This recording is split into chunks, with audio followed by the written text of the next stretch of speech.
And when we go back to Michigan, my in-laws live they live right in the middle of the suburbs, and there's everything around it.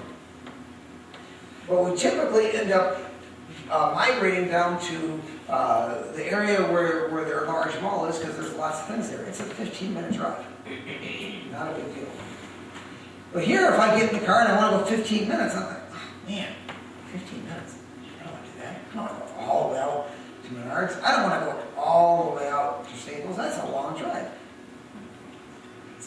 Drive at all. But that's the noise we get ourselves in. But when you do those repetitive drives, like when I would go to work, I could do that drive in my sleep. And it was a dangerous drive, really, and honestly. I would get on one major road, then I'd get on Interstate 75, and I would go down there, and then I'd get on another major highway, and I would drive then, and then pick up another expressway and get to my office.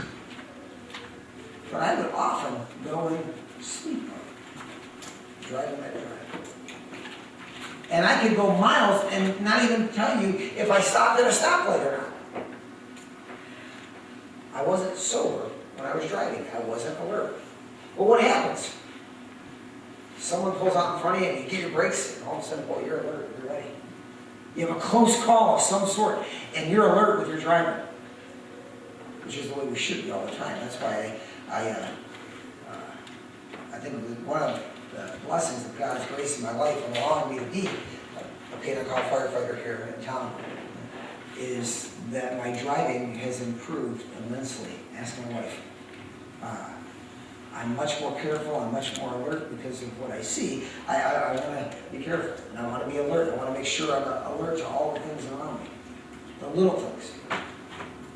To set our hope in God requires that we exercise sound judgment. Okay, but what does that mean?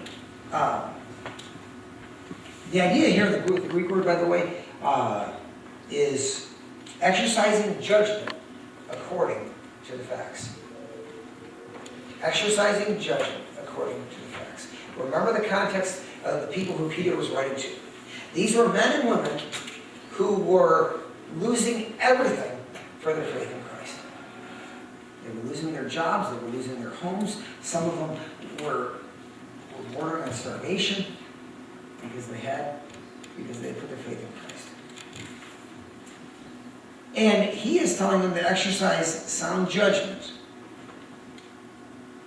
in relation to the facts. Well, if they looked at only those facts, they had nothing to join in. Yet, what he is asking them to do is to examine the nature of their suffering compared with the joys of eternity.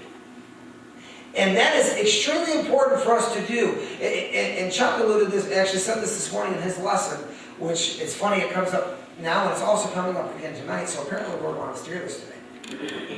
Is that we should never, when we're going through a trial, we often say, Lord, get me out of this. That's our natural desire. And sometimes it's God's will to get us out of those things, but often God wants us to go through it with Him with us. When we go through a tragedy, instead of asking, Lord, why me? What we should say is, Lord, what are you trying to teach me? Because everything that God allows and causes to happen in our lives, He is doing so to teach us and to train us and to help us and to mold us where He wants us to be. So when He's doing that, we say, Lord, what are you trying to teach me, number one?